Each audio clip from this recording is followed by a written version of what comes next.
और आइए अब बात कर लेते हैं इसरो के सन मिशन की। आदित्य L1 की पहली तस्वीरें सामने आई हैं और ये तस्वीरें आप देख रहे हैं। बता दें कि ये सन मिशन जो आदित्य L1 है उसकी लॉन्चिंग की जाएगी 2 सितंबर को, ये तारीख तय की गई है। चंद्रयान 3 की सफल लैंडिंग के बाद जो स्पेस मिशंस हैं वो लगातार अब इसरो की तरफ से देखने को मिल रहे हैं और आदित्य L1 की ये पहली खूबसूरत तस्वीरें आपके सामने। प्रणय उपाध्याय हमारे साथ जुड़ गए हैं। प्रणय, आदित्य L1 को हम देख सकते हैं 2 सितंबर को इसकी लॉन्चिंग की जाएगी, क्या जानकारी? और बिल्कुल जिया, ये बहुत महत्वपूर्ण मिशन होगा भारत का, जो कि सूर्य के अध्ययन के लिए भेजा जा रहा है। आप अच्छी तरह से जानती ही हैं कि चंद्रयान 3 ऑलरेडी चंद्रमा के ऊपर मौजूद है और वहां से तमाम डेटा भेज रहा है, लेकिन अब चांद के बाद सूरज की तरफ भारत की नजर, इसरो की नजर, और इसीलिए आदित्य L1 मिशन लॉन्च किया जा रहा है। धरती से करीब 15 लाख किलोमीटर की दूरी के ऊपर इसे भेजा जाएगा। ये एक अध्ययन मिशन है जो कि सूर्य का जो क्रोमोस्फेयर है उसका अध्ययन करेगा। और इसके साथ ही महत्वपूर्ण बात यह भी है कि श्रीहरिकोटा से 2 सितंबर को करीब 11:50 का वक्त होगा। लिहाजा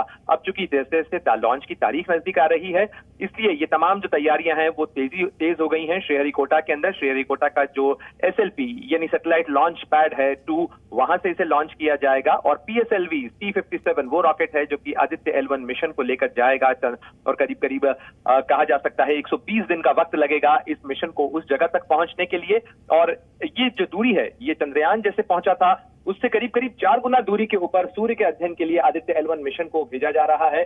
और निश्चित रूप से ये भारत का एक बहुत महत्वपूर्ण मिशन होगा, क्योंकि दुनिया के बहुत कम देश हैं जिन्होंने वहां तक अपने मिशन भेजे हैं।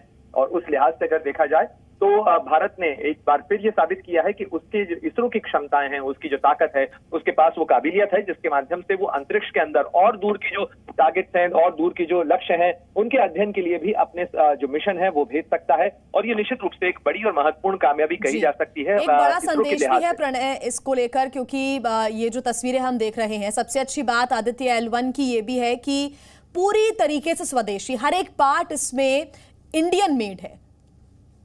जी बिल्कुल, निश्चित रूप से केवल चंद्रयान के अंदर ही नहीं बल्कि आदित्य L1 मिशन के लिए भी भारत ने अपने पेलोड्स तैयार किए हैं। इसके अंदर करीब करीब आधा दर्जन पेलोड्स लगे हुए हैं और साथ ही इसके अंदर वो तमाम उपकरण लगे हुए हैं जिनसे सूर्य का अध्ययन किया जा सकता है। लैग्रेंज 1 पॉइंट जो है, जिसे L1 पॉइंट कहा जाता है, ये सूर्य के करीब का वो पॉइंट है जहां तक जो मानवीय उपकरण है वो अभी तक भेजे गए हैं।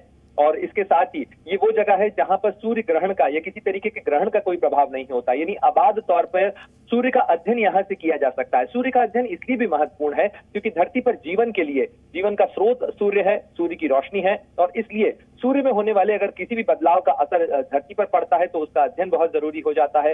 और इसीलिए दुनिया भर के वैज्ञानिक ये नजर रखना चाहते हैं कि सूर्य से निकलने वाली जो किरणें हैं, चाहे वो अल्ट्रावायलेट रेज हो, चाहे वो सूर्य की रोशनी हो, या जो सूर्य का मैग्नेटिक फील्ड है उसके अंदर किस तरीके के बदलाव हो रहे हैं, क्योंकि इनका असर निश्चित रूप से धरती पर पड़ता है, उसके जीवन पर पड़ता है।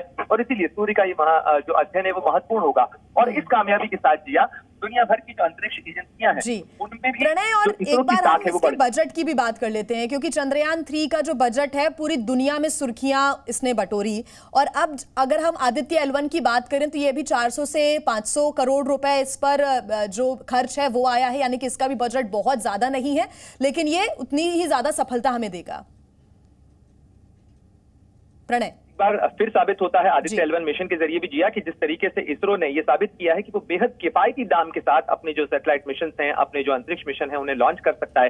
चाहे हम मंगल का जो ऑर्बिटर मिशन था उसकी बात करें, चंद्रयान 1, चंद्रयान 2, चंद्रयान 3 और अब आदित्य L1 मिशन, इन तमाम मिशनों के जरिए या और दूसरे सैटेलाइट मिशन हो, भारत ने हमेशा इस चीज को साबित किया है कि अंतरिक्ष तकनीक जो है उसे किफायत के साथ भी लॉन्च किया जा सकता है। और इससे दुनिया भर में वो देश जिनके पास इस तरीके की अंतरिक्ष क्षमता नहीं है वो अब भारत का रुख कर रहे हैं, इसरो का रुख कर रहे हैं। और इसीलिए इसरो ने अपना एक कमर्शियल आर्म बनाया है NSIL, और इसके साथ ही भारत अब कमर्शियल तौर पर यानी व्यावसायिक तौर पर भी ये सुविधाएं उपलब्ध कराता है। यदि कोई सैटेलाइट लॉन्च करना चाहता है तो इसके साथ भारत का लिए इसरो न केवल शोध का एक बहुत बड़ा स्रोत है बल्कि कमाऊ पूत भी साबित हो रहा है।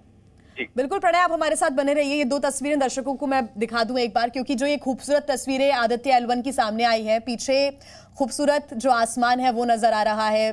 बेहद ही अच्छे समय पर ये फोटो क्लिक किया गया, गोल्डन आवर में जिसको कहते हैं, और वो खूबसूरत तस्वीरें इस वक्त दर्शक देख रहे हैं और इसी वजह से आदित्य L1 और खूबसूरती के साथ बेहद अट्रैक्टिव नजर आ रहा है। चांद पर चंद्रयान 3 की लैंडिंग हुई, उसका वीडियो इसरो ने जारी किया था। कल हमने पूरा वीडियो भी दिखाया था दर्शकों को, 3 मिनट 50 सेकंड का ये वीडियो था, जिसमें धीरे धीरे कर चांद के पास जाता हुआ चंद्रयान 3 नजर आता है और फिर उसके बाद लैंडिंग करता है, सफल लैंडिंग में कामयाब हो जाता है चंद्रयान 3। और अब दूसरी तस्वीरें पूरी उम्मीद L1 के साथ, आदित्य L1 के साथ, जो 2 सितंबर को लॉन्च होने जा रहा है श्रीहरिकोटा से, और इसकी जो कमांड मिलेगी वो बैंगलोर स्थित इसरो सेंटर से मिलेगी। और ये वो नई तस्वीरें, बेहद एक्सक्लूसिव तस्वीरें आदित्य L1 की सामने आई है। Z News।